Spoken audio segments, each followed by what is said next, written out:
Hey there, this is Janine Samuel, CEO and President of Sideline Prep. First and foremost, Happy New Year! I cannot believe another January is already here. I don't know where last year went. But Happy New Year. I hope you are having a great start to the year. And in honor of the new year, I actually wanted to do something a little different with today's video. I want to answer a question that I have for you. So the question is, how do you accomplish your goals and get stuff done? Now, in honor of the new year, I am going to give you my 7 steps to help you get things accomplished, but I also have 3 opportunities, 3 little surprises for you as well.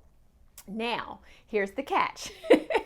This information is going to be in the form of 2 videos because I have so much information that I want to share with you. So this is obviously part 1, and part 2 is going to be next week. And in part 2 of the video, I am going to share with you these 3 little surprises that I have in store for you for the new year. I'm so excited about them that I actually want to spill the beans right now, but I have a feeling this video is going to be a little long, so I'm going to wait until next week. So be sure to tune in next week as well. All right, so let's go ahead and get started so that I can answer the question of how can you accomplish your goals and get stuff done this year. So we always know that for the most part, January kicks off the new year, and with that comes New Year's resolutions, new goals, new dreams, new aspirations. And a lot of times we get started and we're going 90 miles per hour and we're super excited and we're super energized, and then somewhere like around February, March, we start to lose steam. Almost to the point where a lot of my friends, unfortunately, don't even do New Year's resolutions or goals anymore. And I think that's really sad, but one reason is because we haven't really figured out a way to make sure that we accomplish those New Year's resolutions. So they end up kind of feeling like bad resolutions, right? So why even do them? So I wanted to offer you 7 steps that some of these steps utilize in my corporate contracts that I use for my clients to help them achieve their visions and their strategic objectives and their goals for their corporation and for their company. So if it works for them, then I'm certain that it will work for you. I've also tested these out myself over the past couple of years and have found a lot of success with being able to accomplish things both on the professional level as well as the personal level by just following these steps. So let's go ahead and jump right in. This is part 1 of this series. So the first step is you need to determine what your purpose in life is, what your vision is, what you want to accomplish, why you exist, why you are here, what makes you tick. So one way that you can figure out what your purpose is really think about what things bring you joy. When you are doing certain activities or working on certain tasks or accomplishing certain things, which things bring you the most joy? Which things do you get energized about? Which things do you get excited about? And those are the things that are more than likely your purpose in life, kind of like your genius, the things that make you tick. Once you figure out your purpose and your vision, then you obviously want to tailor your goals around that to help you attain that vision. Number 2, you want to brainstorm all of the ways that you could potentially reach your vision or live your purpose in life. So what are the things that you can implement and put into place? What are the goals that you can accomplish that will help you live your purpose? And I normally like to break these up into 5 different buckets, and I call them the 5 F's. And I don't remember where I heard this from, but it's really worked really well for me. And these buckets don't have to be your same buckets, they're just my buckets. So I wanted to share those with you. So the 5 F's. Number 1 is friends and family, probably one of the most important elements. So what are some things that you want to get better with when it comes to your friends and family? I know for me, I just want to see my girlfriends more often. So maybe figuring out a way to at least once a month connect with them in person and not just over the phone or over text message. The number 2 bucket, finances. So this is your profession, your work, your self-development. What are some areas there that you want to improve upon? Number 3, faith and spirituality. spirituality. Bucket number 4, fitness. So this is your nutrition, this is your workouts, this is your overall just well-being. What things do you need to improve there? And the 5th bucket, fun. We have to have fun, right? So what are some fun things that you want to make sure that you incorporate into your life as well? I know for me personally, and I know I've said this before, I'm a workaholic. I like to work. I don't know why, I just do. But it creates a very unbalanced life. And before I know it, I'm stressed in my neck and in my shoulders, and I have headaches and everything else. So you have to create a balance. So I'm really trying to make sure that I incorporate some goals in the fun category. All right, step number 3. Now you have to focus and prioritize. So more than likely, if you have 5 buckets or however many buckets you have a long laundry list of maybe different things that you want to work on. And there's just no way you can accomplish everything in this one year. So you want to break these into bite-sized pieces. So the first thing that you want to think about is for each bucket, which are the high priority items that will help you live your purpose and reach your vision? Which of those items will get you there faster and have the most impact on your overall happiness and well-being? Those are the items that you want to focus on for this year. I normally like to just have 9-month to 1-year goals to make it manageable and not seem so unattainable and way out there. So I take my 1-year goals and then I say, okay, well, what can I accomplish each quarter? And then within each quarter, each month, and then each week. And what that helps you do is set up a plan of action, not just by year, quarter, month, or week, but then you can also map out what you're going to do on a daily basis to accomplish your weekly goals, to then accomplish your monthly, and so on and so forth. So you really want to make sure that you focus and prioritize your goals so that you can make them manageable. Step number 4, you have to write them down. I cannot stress this enough. You can't just have goals in your head and just, this is what I want to do. I just want to be happy and bring joy to everyone. No, you have to write them down, and they need to be very specific. They need to be SMART goals. And I'm going to go into tons of detail in video number 2 around how to create and write SMART goals.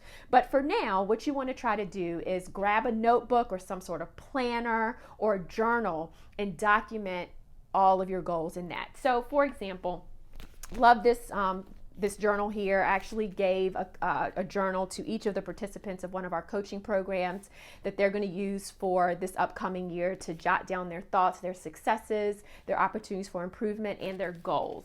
This is the notebook that I am using this year. It just makes me happy. So that's why I picked this one. And as you can see, it's only a couple days into January, and I already have some pages filled out and some things that I'm going to be working on. So this is just a great, fun little thing for me. And then last year, this is the planner that I actually use to track my goals on a monthly and then also weekly basis. So you want to pick some sort of planner or journal or calendar that's warm and fuzzy, that makes you feel good, that makes you smile when you look at it, if that makes sense. I know that sounds weird, but it also helps if it's cute, because I want you to basically carry it around with you every single day. And the reason that I want you to do that is because it'll help you create a winning environment. So basically, in your notebook or in your planner, you want to write down your goals and come up with your plan of action of what you're going to do each quarter, each month, week, and even each day. And now I mentioned creating a winning environment, and that's actually step number 5. So what do I mean by that? You want to make sure that you set yourself up for success. So the way to create a winning environment is to keep your goals in the forefront of your mind, keep them with you at all times. So that's why I suggested having a cute, pretty, something type journal that makes you feel warm and fuzzy inside. So you want to have that with you to kind of motivate you and to keep those goals right in the forefront of your mind so that you don't lose sight of them. You also want to make sure that you monitor your progress at least weekly. So at the end of each week, check off your accomplishments, see what you accomplished for that week, and then come up with your plan of action for the next week if you need to course correct. Also, the people that you have around you will help you create a winning environment or a not winning environment. So make sure that you surround yourself with people that are supportive of your goals, that are willing to assist and help you.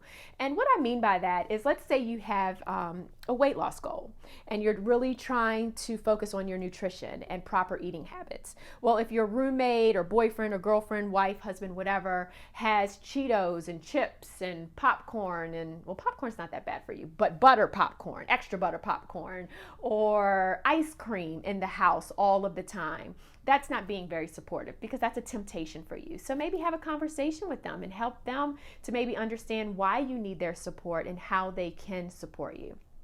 Also consider getting an accountability partner. This is very helpful because you can check in with each other and help each other along and create winning environments for one another.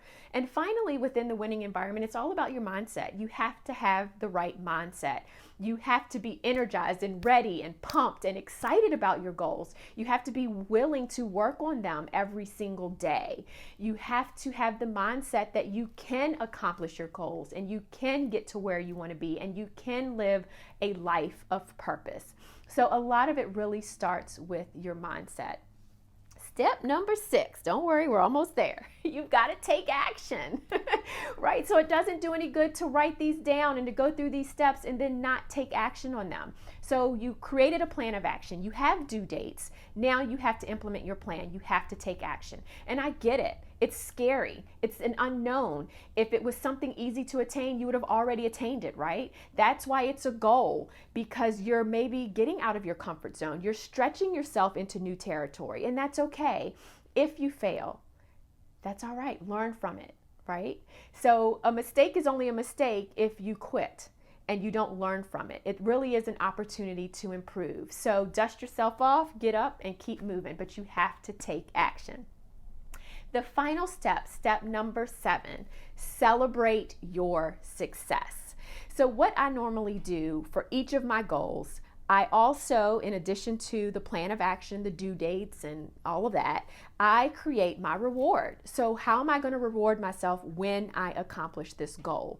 And if you do that up front, then you have something to look forward to.